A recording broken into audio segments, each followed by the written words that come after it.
Para você que ficou aqui, vamos abrir as nossas Bíblias em Neemias capítulo 8. É um texto novamente grande, comprido. Neemias 8, de 1 a 18. Ok?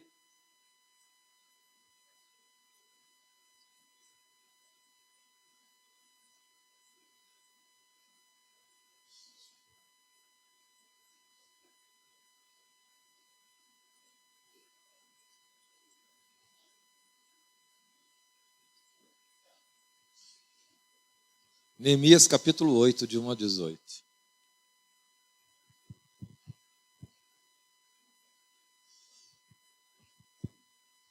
Diz assim, eu espero, pode deixar que eu espero vocês. Algumas pessoas preferem ler na Bíblia, né? Do que ler aqui na tela. Neemias capítulo 8, de 1 a 18, ok? Nos diz assim: em chegando o 7º mês, e estando os filhos de Israel nas suas cidades, todo o povo se ajuntou como um só homem na praça diante da porta das águas, e disseram a Esdras, o escriba, que trouxesse o livro da lei de Moisés, que o Senhor tinha prescrito a Israel. Esdras, o sacerdote, trouxe a lei perante a congregação, tanto de homens como de mulheres e de todos os que eram capazes de entender o que ouviam. E era o primeiro dia do 7º mês, e leu no livro diante da praça que está à fronteira, à porta das águas, desde a alva, desde o romper do dia até o meio-dia, perante homens e mulheres, e os que podiam entender, e todo o povo tinha os ouvidos atentos ao livro da lei.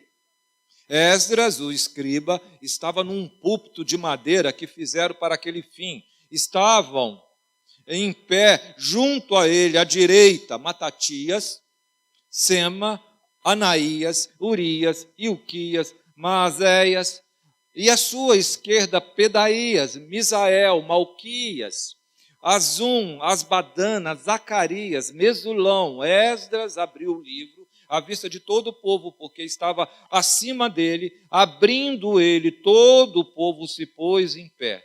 Esdras disse ao Senhor, o grande Deus, e todo o povo respondeu, amém, amém. E levantando as mãos, inclinaram-se e adoraram ao Senhor com o rosto em terra. E Jesus, Abani, Serebias, Jamim, Acube, Sabetai, Odias, Maazéias, Quelita, Azarias, Zozabade, Anã, Pelaías, e os levitas ensinavam o povo na lei, e o povo estava no seu lugar.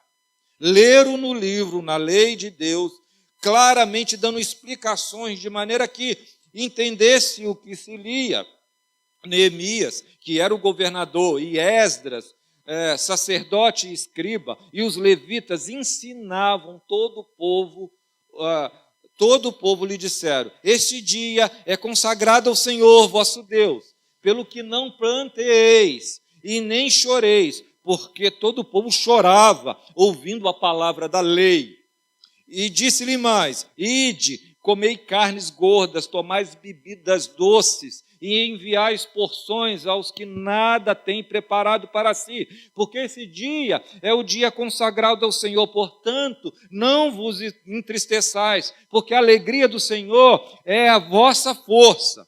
Os levitas fizeram calar todo o povo, dizendo, calai-vos, porque esse dia é santo, e não estejais contristados. Então todo o povo se foi a comer, beber, enviar porções, a regozijar-se grandemente, porque tinham entendido as palavras que lhe foram explicadas. No dia seguinte, ajuntaram-se a Esdras, o escriba, os cabeças das famílias de todo o povo e os sacerdotes, os levitas, isso para atentarem nas palavras da lei. Acharam escrito na lei que o Senhor ordenara, por intermédio de Moisés, que os filhos de Israel habitassem em cabanas durante festa do sétimo mês. Que publicasse e fizesse passar um pregão um anúncio para todas as cidades em Jerusalém, dizendo: saí ao monte e trazei ramos de oliveiras, ramos de zambuzeiros, ramos de murtas, ramos de palmeiras, ramos de árvores frondosas, para fazer cabanas, como está escrito.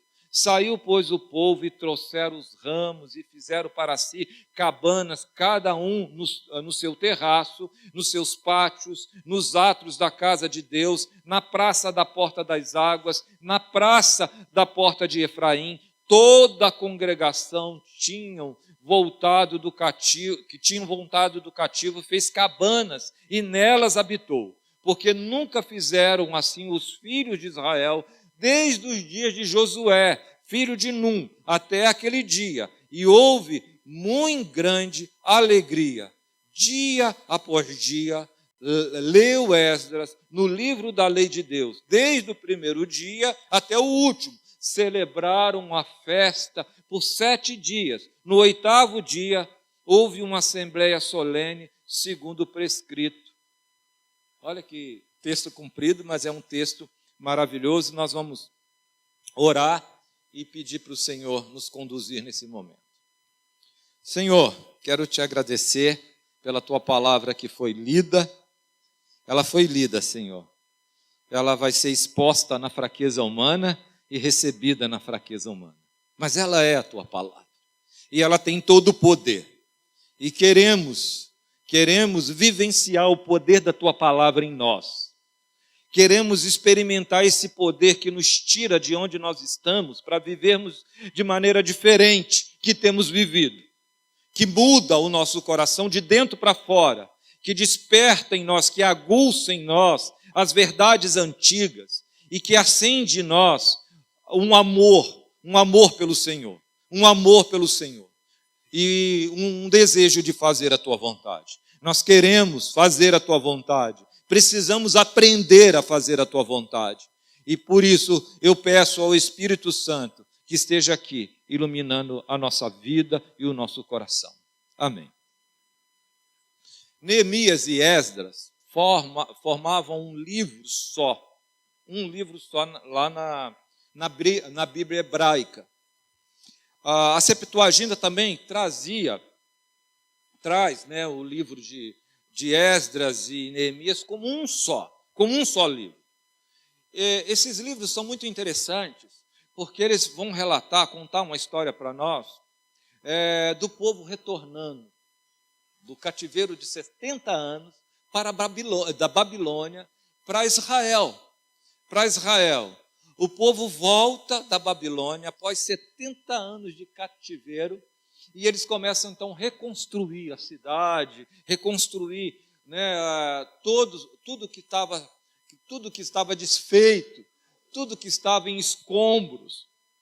E a maior reforma que Neemias implementou em Jerusalém não foi a restauração em si dos muros, não foi em si o templo sendo restaurado, mas foi o valor que foi trazido de volta no coração do povo pela palavra de Deus. E essa foi a maior reforma, a maior restauração que aconteceu na vida do povo de Israel, que foi a restauração produzida pela autoridade da palavra de Deus. Sem essa restauração, Jerusalém seria absolutamente vulnerável de novo. Então Deus começa uma restauração não externa apenas, mas de dentro para fora. Paul Frestal, ele diz que o grande impacto produzido pela leitura, porque o povo começa a lembrar a Bíblia, a ler as Escrituras Sagradas, e algo começa a mudar dentro deles, a mentalidade se ampliou, e eles começaram a ser tocados pelo aquele poder da palavra, e algo começou a mudar neles de dentro para fora. E Paul Frestal diz que o grande impacto produzido pela leitura da Bíblia por Esdras é comparado ao impacto que a Bíblia teve na época da Reforma Protestante. O que a gente pode entender com isso, gente? Que há uma profunda conexão entre o ensino fiel das Escrituras e o reavivamento. Você quer uma vida de volta para Deus? Uma vida de volta para Deus?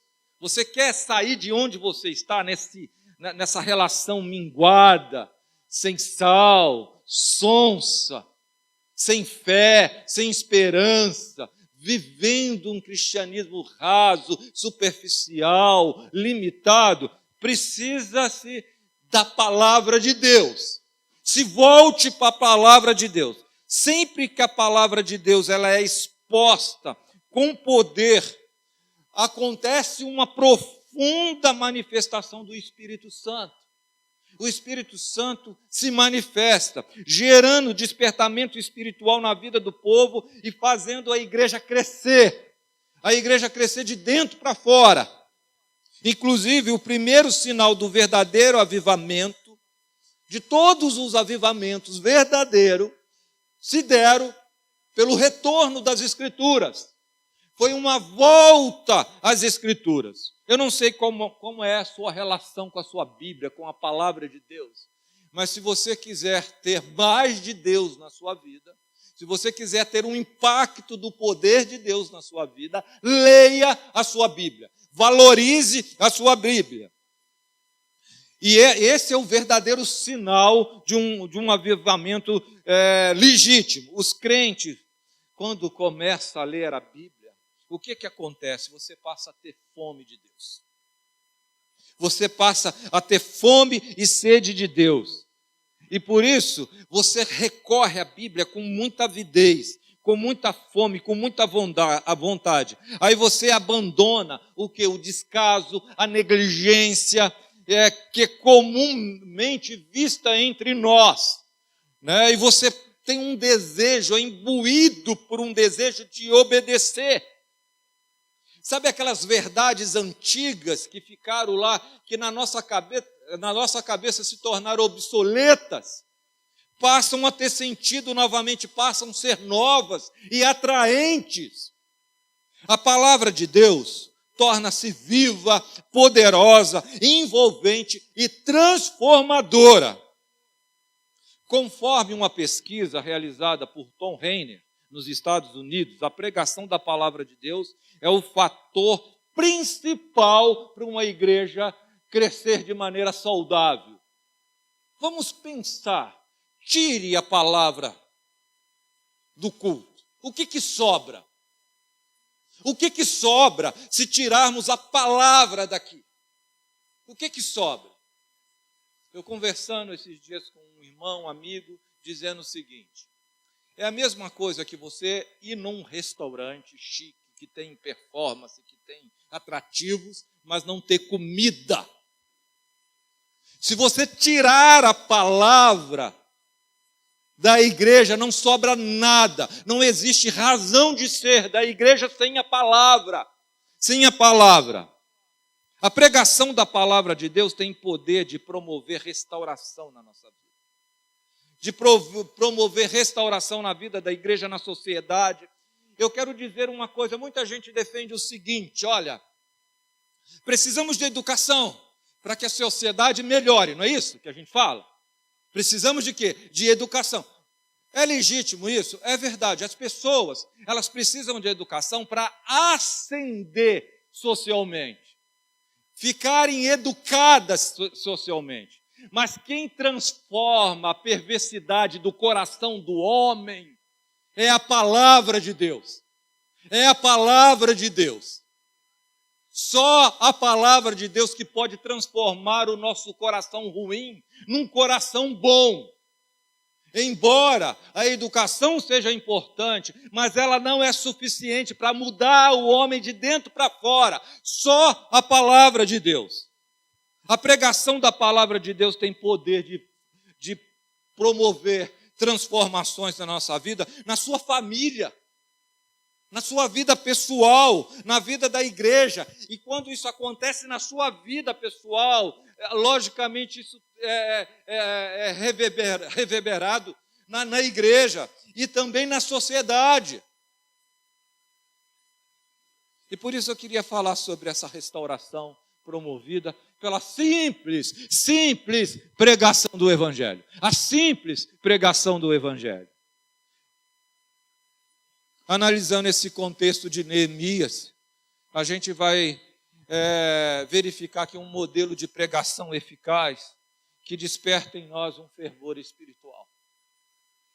Em primeiro lugar, a gente pode verificar nos versículos 1 e 2, aí, que houve um ajuntamento como você e eu estamos aqui. Nós estamos aqui nos ajuntando em torno da palavra de Deus. E aconteceu esse ajuntamento, numa proporção maior, mas aconteceu.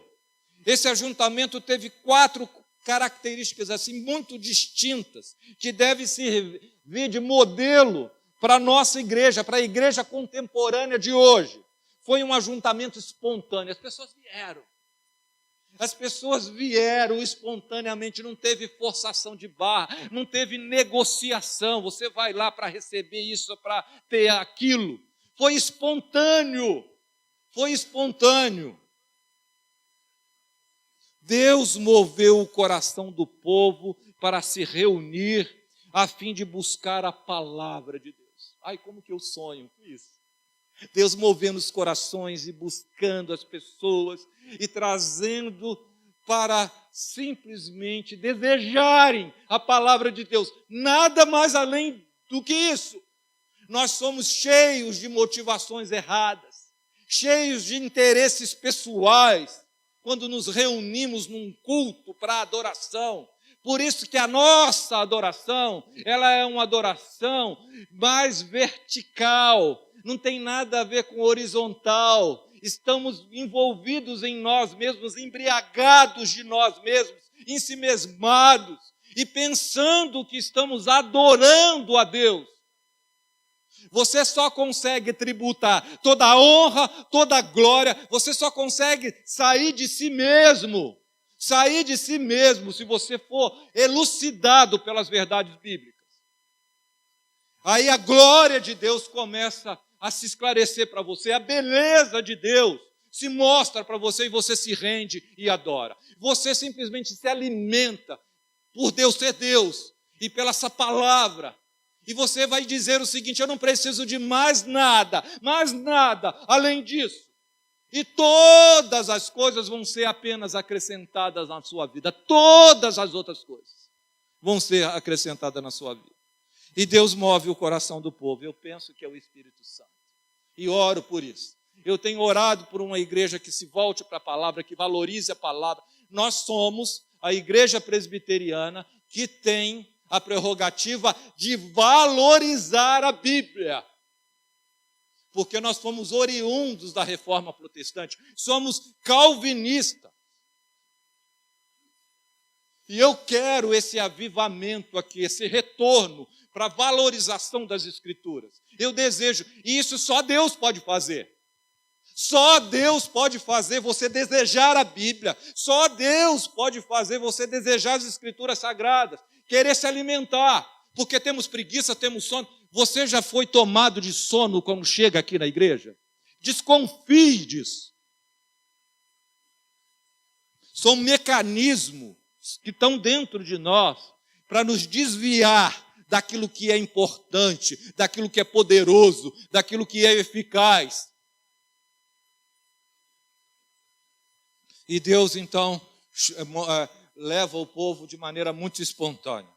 Ao contrário de muita gente que busca os benefícios materiais e pessoais tão somente, que querem bênção de Deus, mas não querem se comprometer com o Deus das bênçãos, tem fome de prosperidade, de sucesso, mas não tem fome da palavra de Deus, se exibe, em performance, mas está oco por dentro, em relação à palavra de Deus, empobrecido,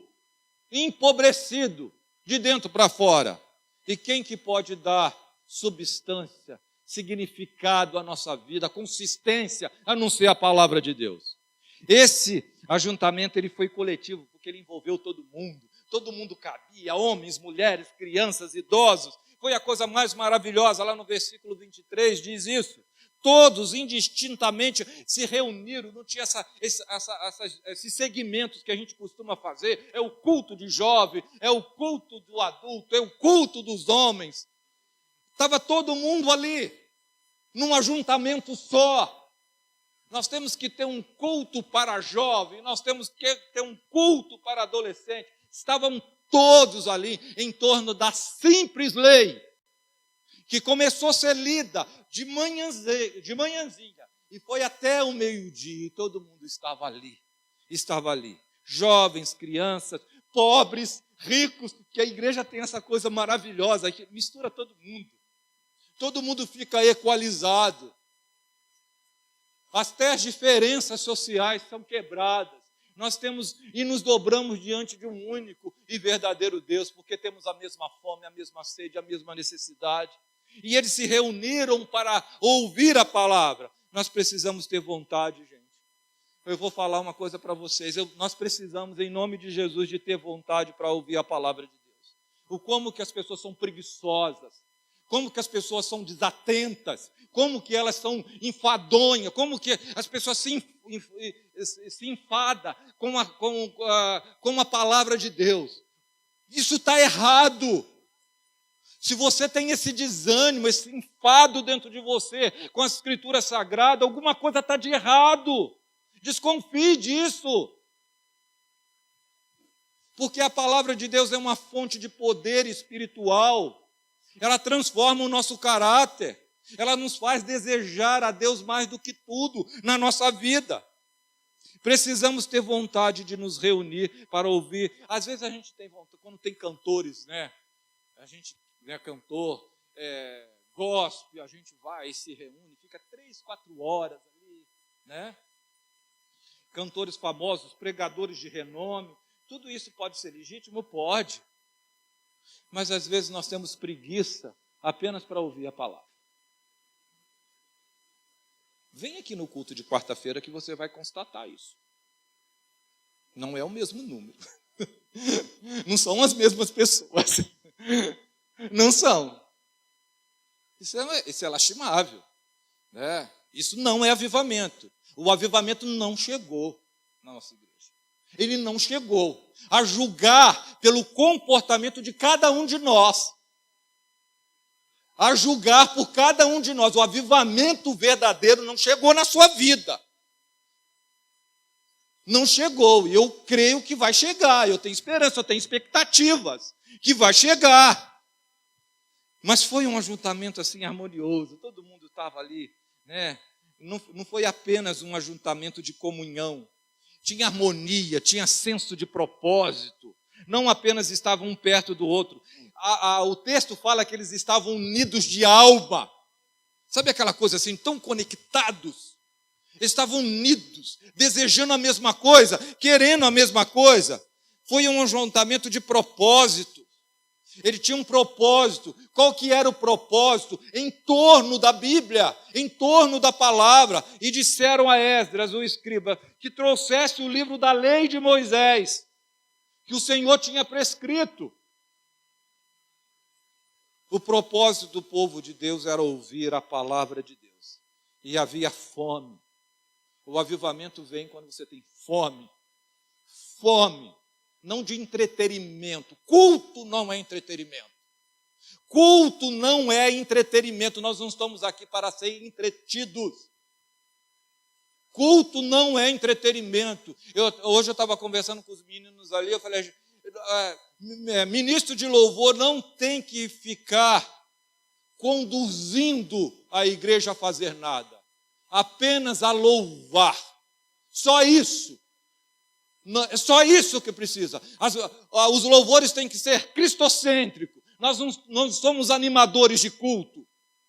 Nós não estamos aqui num lugar para ser animados e entretidos. Nós estamos aqui para adorar e ouvirmos a simples lei do Evangelho. A simples lei do Evangelho.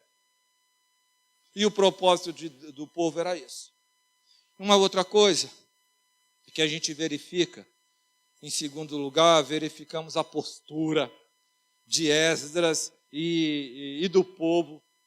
E eles salientaram a supremacia da palavra de Deus. Às vezes já tem cultos assim que você gasta 40... Eu já participei de culto que 1h30 de louvor, 1h30 de louvor, você ficava de pé e cantava de novo, e 10 minutos de palavra. Apenas 10 minutos de palavra. E quanto aqueles que não saíam, né, iam embora, outros ficavam, né, às vezes até o pessoal mesmo do próprio louvor não participava nem da palavra, já saíam para um outro lugar, porque eles já tinham feito a parte deles, que era apenas se apresentar. Apenas se apresentar. Isso é tão triste. Então, Esdras coloca, junto com o povo, eles têm uma postura de dizer o seguinte: a palavra, ela tem que estar no lugar de importância na nossa vida. O que é necessário para que a supremacia da palavra de Deus seja evidenciada?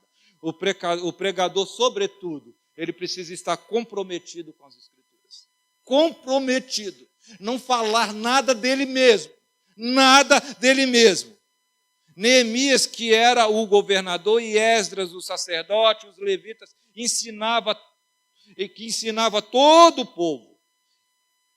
Eles que ensinavam. A maior necessidade da igreja é de homens que conheçam e vivam e pregam a palavra de Deus com fidelidade.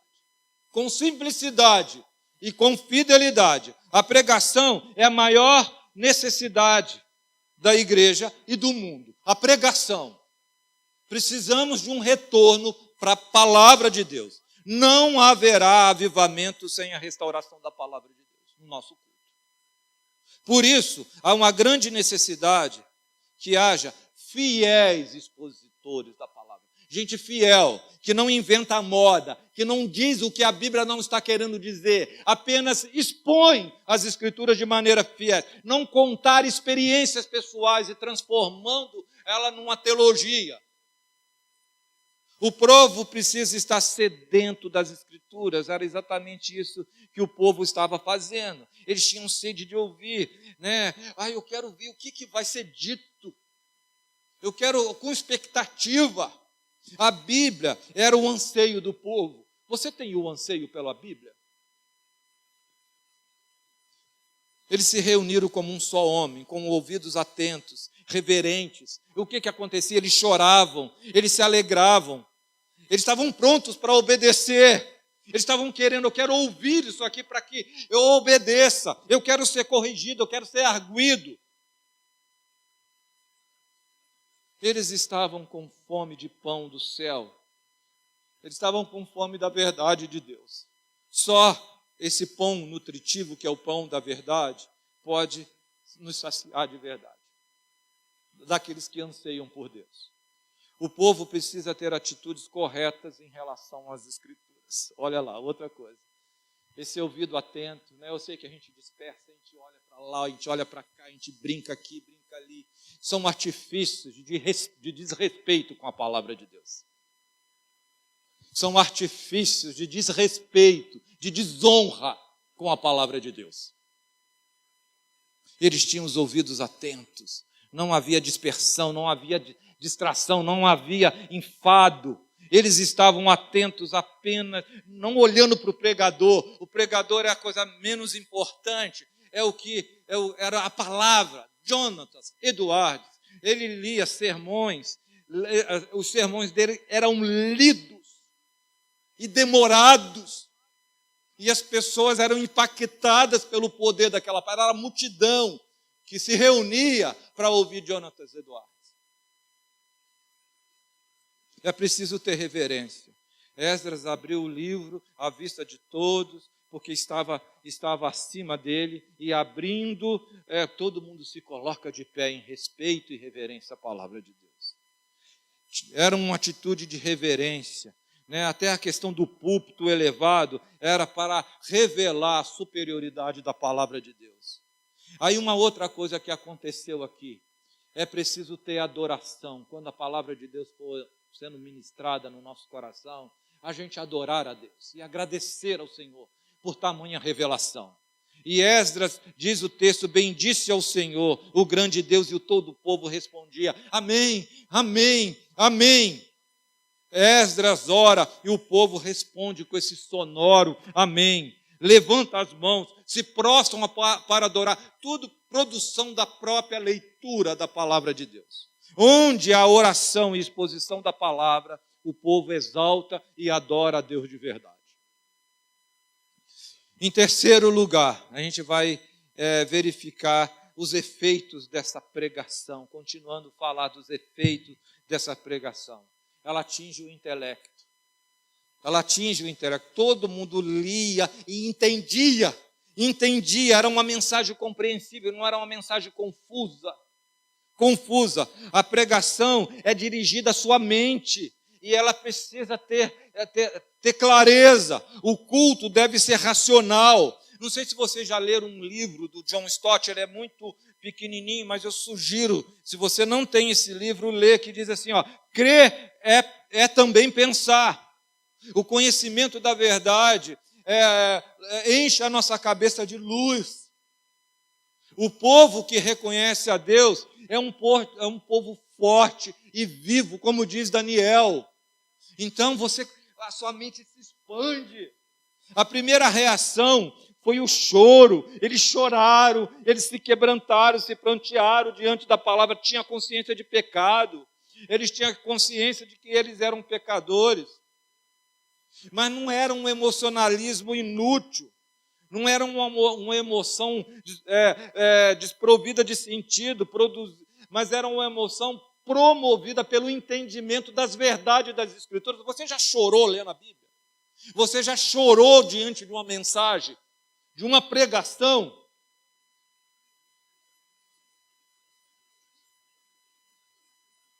Aí depois Esdras acha lá o preceito das celebrações das festas, né?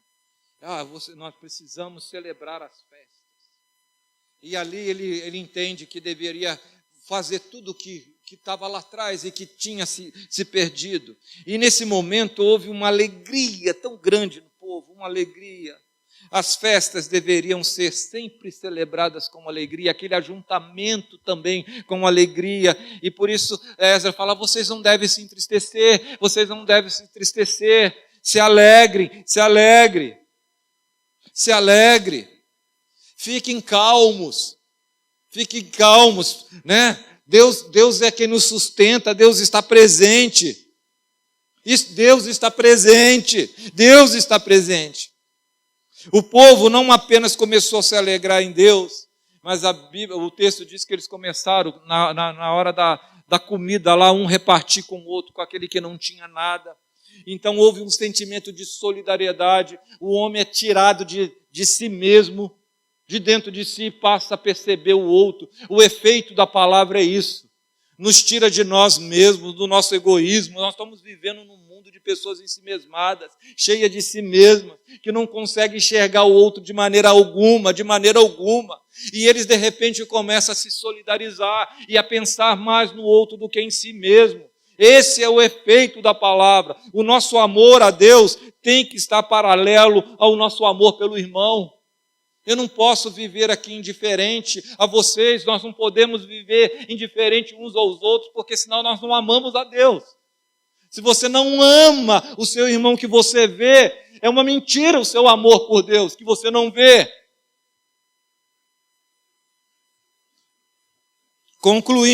Para concluir, eu só quero afirmar que as Escrituras devem guiar a nossa igreja. A minha vida, a sua vida. E essa foi a primeira tentação lá do diabo. Tem muita gente que associa aquela tentação de Eva ao sexo, ao dinheiro, mas sabe qual que foi a tentação de Eva? Foi o diabo suscitou dúvidas na cabeça dela em relação à palavra de Deus. E ela foi destruída. Foi o mesmo expediente que ele usou com Jesus lá no deserto, na tentação do deserto. Colocar dúvidas na cabeça de Jesus em relação à palavra de Deus. Se você é o Filho de Deus, faça isso ou faça aquilo. A restauração ocorrida lá em Jerusalém, na época de Neemias e Esdras, se deu, porque também a liderança tomou a frente, tomou iniciativa e foi, e se lançou, se esmerou se esmerou, trouxe de volta tudo que estava perdido. Os liderados passam então a obedecer a orientação dada pela palavra de Deus, isso de maneira muito espontânea. Quando a liderança e o povo se mobiliza para acertar a vida, alinhar a vida de acordo com a palavra de Deus, o resultado não pode ser outro a não ser restauração e avivamento. Falo isso para a nossa liderança aqui. Se quisermos uma igreja restaurada, não precisamos buscar novidades. Eu não quero buscar novidades. Não quero, mas eu quero que a nossa igreja seja uma igreja cristocêntrica. A restauração, ela entusiasma, ela alegra de verdade. Não é uma coisa fabricada por emoções, não é movida por arranjos musicais, não. É uma emoção produzida pelo Espírito Santo que é verdadeira. A alegria de Deus sempre vem sobre o seu povo quando ele obedece a palavra. E a alegria do Senhor, ela é a nossa força. O mundo está atrás da alegria. O mundo está atrás da alegria. Mas ela só virá com resultado da obediência à sua palavra. Um povo alegre é um povo forte, diz o profeta Daniel. A alegria do Senhor, ele é a nossa força. Diz Neemias, que quando estamos alegres, a força de Deus nos enche de ânimo e entusiasmo. De ânimo e entusiasmo. Você está disposto? De fato, você está disposto no seu coração a conhecer de verdade a Bíblia e a viver a Bíblia e a ensinar a Bíblia também para outras pessoas? Que Deus nos abençoe e faça de nós verdadeiros arautos da palavra de Deus. Ok? Deus abençoe.